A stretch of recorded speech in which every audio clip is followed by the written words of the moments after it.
In the dark of night, a team of divers prepares for a dangerous expedition. Their journey will take them 60 miles offshore and a half-century back in time.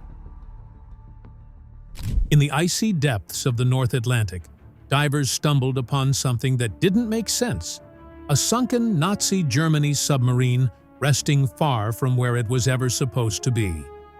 What they discovered inside would uncover long-buried secrets, challenge official records, and leave experts searching for answers. Because when they finally opened its rusted hatch, what salvage divers found inside this forgotten war machine shocked the world. This is the true story of U-869, and it begins with a mystery at the bottom of the sea. The ghost sub of World War II. In the dark, churning waters of the Atlantic during World War II, death could come without warning, without mercy, from below. German U-boats prowled beneath the waves like sharks, silent and unseen, sinking thousands of Allied ships with cold precision. These submarines were Hitler's weapon of terror at sea, cutting off vital supply routes and leaving behind a trail of steel and oil. Of the hundreds of U-boats launched by Nazi Germany during the war, most were sunk, some were captured, and a few vanished without a trace. One of the most mysterious of all was U-869. Launched in 1943, U-869 was a Type 9C/40 U-boat, one of the largest long-range submarines built by the Kriegsmarine. Nearly 250 feet long and equipped with 6 torpedo tubes, it was designed to travel across the Atlantic and strike enemy ships deep in Allied-controlled waters. Its mission: disrupt, destroy, disappear. U-869 was commanded by Captain Helmut Neuerberg, a seasoned naval officer. In late 1944, as the tides of war turned against Germany, U-869 was sent on its first combat patrol. The plan, according to wartime records, was to head to the Gibraltar area, a strategic choke point where Allied ships funneled through the Mediterranean. But there was chaos in the German command structure by then: communication errors, conflicting orders, and a collapsing chain of command. It's believed that U-869's mission may have changed en route. On February 11, 1945, a U.S. destroyer and a Coast Guard cutter reported attacking and sinking an unidentified German U-boat near Gibraltar. The official report chalked it up as a confirmed kill. Based on timing and projected U-boat movements, the Allies concluded that the submarine destroyed that day was U-869. The Kriegsmarine, defeated and fragmented, offered no contradictory account. And so the story was settled. U-869 was presumed sunk off the coast of Gibraltar, taking all 56 of its crew with it to a watery grave. No survivors, no distress calls, no trace. For decades, no one questioned this version of events. It was one line in the massive, blood-soaked ledger of World War II. One more enemy sub that never came home. But when you look closer, the story starts to crack. First, there were no confirmed photographs or sonar images of a wreck near Gibraltar, matching the dimensions or signature of U-869. Wartime reports were notoriously unreliable, often based on visual confirmation in chaotic combat conditions or guesses made under pressure. The Atlantic was vast, the technology primitive, and mistakes were common. Second, no German documentation from that period ever clearly stated U-869's final position. By 1945, Germany's war machine was falling apart. Radio traffic was lost, records were incomplete or destroyed, and the few logs that did survive were often ambiguous. Some experts now believe that U-869 may never have even reached the Strait of Gibraltar at all. And there was another, more chilling detail: the radio silence.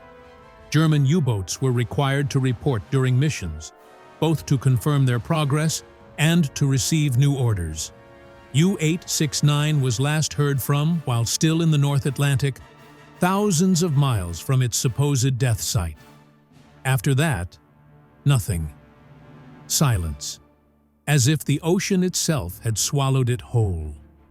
The deeper historians and researchers dug, the more questions they found. Was the submarine misidentified in that battle off Gibraltar? Was it rerouted without anyone knowing? Or was something far more unusual at play? For over 40 years, U-869 remained an unresolved mystery. A ghost ship lost to time, buried in conflicting reports and fading memories. Families of the crew had no grave to visit, no wreckage to mourn, just a name etched on a memorial and a wartime file that didn't quite add up. Even the experts couldn't agree. Military historians pointed to the Gibraltar attack and insisted that the case was closed, but divers, wreck hunters, and amateur sleuths weren't so sure. And decades later, something strange showed up on sonar off the coast of New Jersey. Salvage divers were quick to check, and what they found will leave you speechless. The Jersey Mystery.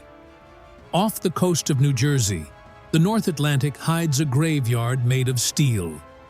Beneath its rough waves lie hundreds of shipwrecks, victims of raging storms, violent collisions, and the chaos of war. For local divers, these wrecks are both a playground and a mystery. But in the summer of 1991, something extraordinary surfaced, or rather, sank.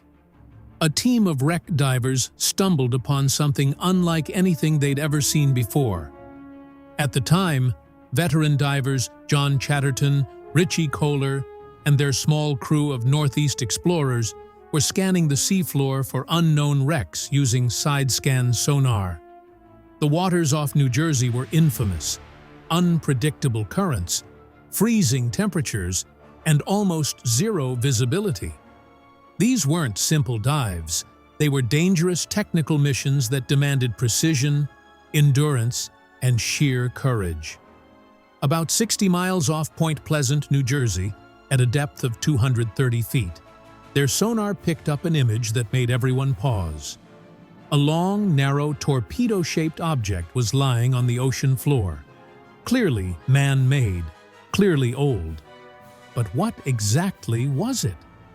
That question quickly turned into an obsession. When they made their first descent to the wreck, visibility was awful, just a few feet in front of them.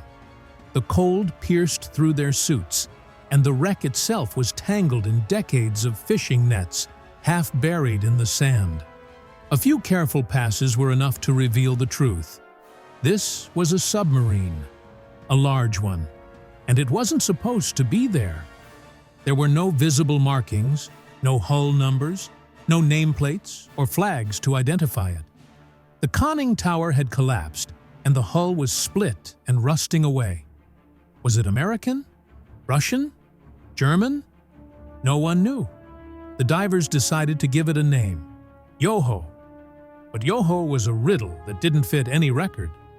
No submarine from World War II was ever reported lost anywhere near that spot, and yet one was sitting there, forgotten beneath the waves for nearly 50 years.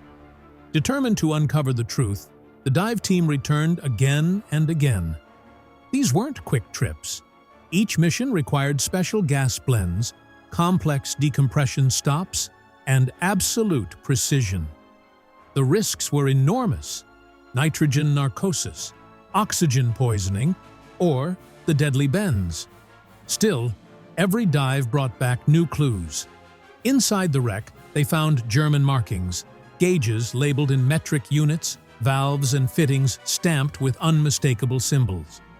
There was no doubt now. It was a German U-boat. But which one? They carefully recovered small artifacts, plates, utensils, and bits of equipment, some marked with the German Marine Eagle. Yet nothing confirmed the submarine's exact identity. Then, one small discovery changed everything. A tarnished butter knife engraved with a name, Horenberg. This wasn't a serial number, it was a person. Using wartime naval records, the divers traced the name to Georg Horenberg, a crew member listed aboard U-869. Suddenly, the mystery submarine had a story and a name. The divers didn't stop once they'd found a name. They dug deeper, both beneath the waves and through dusty archives. On later dives, they recovered more clues: valve manifolds, diesel engine parts, and components etched with serial numbers. When they traced those numbers through wartime shipyard records from Deschimag AG Weser, the German company that had built U-869, the match was undeniable. Piece by piece, they confirmed it. Against all odds, a group of civilian wreck divers had solved one of the ocean's most stubborn mysteries. By 1997, 6 years after their first descent, the U.S. Navy officially confirmed that the wreck off the coast of New Jersey was indeed U-869. The revelation shook historians. According to World War II records, U-869 had been lost near Gibraltar, thousands of miles away. But the divers had proven the truth. The submarine had met its end off the American East Coast. They had done what official reports and military intelligence never managed. They found the evidence on the sea floor, with their own hands. And then came the haunting realization: no one had ever been searching for U-869 in these waters. Without a few relentless, passionate divers, the submarine would have remained silent, rusting away in obscurity. The discovery drew worldwide attention. Historians and naval experts hailed it as one of the greatest wreck identifications ever accomplished, without institutional backing. No navy, no government funding, just raw determination, meticulous work, and hundreds of hours spent braving freezing darkness at 230 feet below the surface. Yet even with its identity confirmed, one question refused to fade. How did U-869 end up here at all? Its official orders said Gibraltar. Wartime records placed it near Europe. So how did it cross the Atlantic to die off New Jersey? Was it secretly rerouted? Did it receive new orders that were lost to history? Or was it a tragic case of miscommunication that sent it into enemy waters by mistake? No documents survived to answer these questions. The war logs were fragmentary, and every man aboard U-869 went down with the submarine. The divers had found a grave, and in a way, had corrected history. But even as they closed one chapter, another mystery began to rise from the depths. Death by friendly fire, or something worse. When salvage divers confirmed that the wreck off New Jersey was beyond any doubt German U-boat U-869, a new mystery surfaced. Why did it sink? The question seemed simple, but as divers explored the wreck and researchers re-examined the history, the answers only got murkier. Competing theories emerged, each backed by evidence, each with gaps that made the truth feel just out of reach. The two most prominent explanations, both widely debated to this day, are these.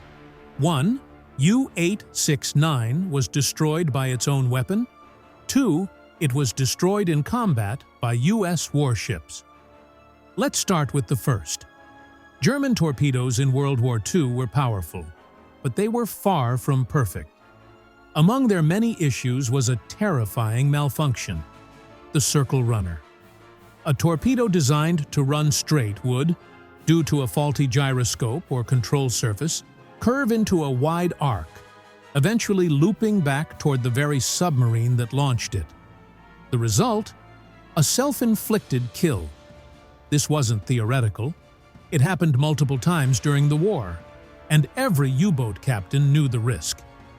Supporters of the circle runner theory believe this is exactly what doomed U-869. They argue that after firing a torpedo, likely during combat or a test run, the weapon veered off course and circled back. Before the crew could react, it slammed into the side of their own sub. There's circumstantial evidence to back this up. First, there were no signs that U-869 ever engaged an enemy ship. No reports of torpedo strikes, no surviving records of an attempted attack. Second, the wreck shows significant internal blast damage consistent with a torpedo detonation close to or against the hull, but not a direct strike from outside. So, U-869 might have sunk itself. But the theory isn't airtight. Another theory says that U-869 was located and destroyed by two U.S. Navy ships, the USS Howard D. Crowe and USS Coiner. According to this version, on February 11, 1945, the two vessels detected a submarine in the area, possibly through sonar or hydrophones, and launched a coordinated depth charge attack. After the war, this engagement was credited as the successful sinking of an unidentified U-boat, later believed to be U-869. The U.S. Navy's official records long listed this as the submarine's final fate. Even when the sub's remains were later found off New Jersey, the Navy maintained that it had still been their depth charges that caused the sinking. At first glance, this explanation seems straightforward, but it raises several difficult questions. First, the timing. U-869 had not been expected near the East Coast. Its mission orders were for Gibraltar. If the Navy ships had attacked a sub in that area, why didn't anyone connect it to U-869 sooner? Second, the wreck location itself. The site of the U-869 wreck does not precisely match the coordinates reported by the Howard D. Crowe and Coiner. It's close, but not exact. Close enough to raise eyebrows, but far enough to cast doubt. Third, sonar scans and damage assessments. Divers who explored the wreck found that several torpedo tubes were still sealed. If U-869 had engaged in combat, why hadn't it fired all or any of its weapons? Why was it apparently caught off guard? As divers spent more time inside the sunken U-boat, the evidence told a confusing story. The front section of the submarine showed massive damage, crushed inward and twisted by enormous force. Some of the inner compartments had imploded, hinting that the blast may have come from inside rather than from a depth charge exploding nearby. Yet, certain areas on the outer hull displayed distortions that could match the shock waves from a depth charge, though those marks were far less severe than what you'd expect from a direct hit. One detail stood out clearly. The control room and torpedo room were still mostly intact. The damage was brutal, but confined to specific areas. That pattern pointed to a localized internal explosion, possibly a torpedo that detonated while still in its tube or just after launch. Adding to the confusion were the crew remains. Scattered bones showed that no one ever reached the escape hatches. There were no signs of an emergency surfacing attempt, no trace of panic maneuvers. It all happened suddenly, violently, without warning. Whatever struck U-869, whether from inside or outside, gave the crew absolutely no time to react. To make matters worse, wartime records only deepened the mystery. According to military reports, U-869 wasn't supposed to be anywhere near the American coast. The U-boat that U.S. destroyers claimed to have sunk was never definitively identified. That means both sides might have gotten it wrong. Maybe the Howard D. Crowe and Coiner did destroy a U-boat, but not U-869. Maybe U-869 had already been lost earlier, destroyed by one of its own faulty torpedoes. Or maybe, just maybe, both theories missed the truth entirely. There's also another, even more intriguing idea. What if U-869 had been sent on a secret mission with rerouted orders that were never officially recorded? That could explain its strange position near the U.S. coast and its eerie radio silence. It might also account for the secrecy that lingered around its discovery, even years after divers found the wreck. The more evidence they gathered, the less certain the answers became. Both theories seemed to fit, yet both fell apart under scrutiny. U-869's fate remained an unsolved mystery. One haunting discovery kept troubling the divers. The torpedo tubes were still sealed. If the submarine had been in combat, why hadn't it fired a single weapon? If it had been destroyed by a circling torpedo, where was the launch record? And if it was ambushed, why was it caught with its weapons unused? The possibility that U-869 was lost before ever launching a shot made its story even more tragic. It had traveled thousands of miles in silence, only to die without ever firing back. That realization led to one final chilling question. What was it really doing off the U.S. coast? No one could answer. Not yet. But just when the divers thought the mystery couldn't go any deeper, they unsealed a hidden compartment, the hidden chambers. For years, divers had returned to the wreck of U-869, facing the same unforgiving challenges every time: crushing depth, relentless currents, and near total darkness. Everything down there worked against them. But in late 2024, with new technology and carefully mapped dive routes, they finally reached a section of the submarine long believed impossible to access. What the salvage team uncovered inside the sunken German U-boat would leave even the most seasoned explorers in stunned silence. It was a sealed chamber, partially collapsed and almost fused shut by decades of corrosion and ocean pressure. According to divers who spoke only under anonymity, this space had likely remained untouched since U-869 sank to the seafloor in 1945. Inside, they found what one diver described as a perfectly preserved time capsule. The compartment contained personal lockers, storage crates, and footlockers still sealed tight, some with their rubber gaskets barely holding together. Among the recovered items were the everyday relics of life aboard a World War II submarine: ration tins, crew logbooks, and worn uniforms. But then came something entirely different. Discoveries that instantly caught the attention of historians and intelligence analysts alike. According to sources familiar with the find, the divers uncovered a ceremonial dagger that once belonged to a Kriegsmarine officer, its blade engraved with the motto of an elite naval unit.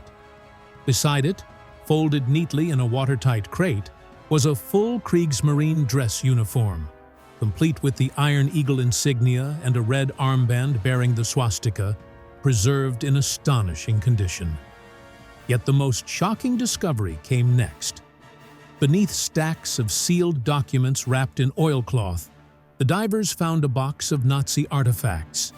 A pristine swastika flag folded with strict military precision, propaganda leaflets printed in English to sow unrest among Americans, and what appeared to be a partially encrypted codebook marked with symbols of the Abwehr, Nazi Germany's military intelligence branch. The find was so startling and so politically sensitive that it was quietly kept from the public. The reason for the secrecy? The growing suspicion that U-869 wasn't merely patrolling the Atlantic. It may have been on a covert mission to deliver operatives or materials directly to U.S. shores. The theory remains unproven, but its implications are deeply unsettling. If true, it would mean a Nazi submarine managed to reach the American coastline at the very end of the war.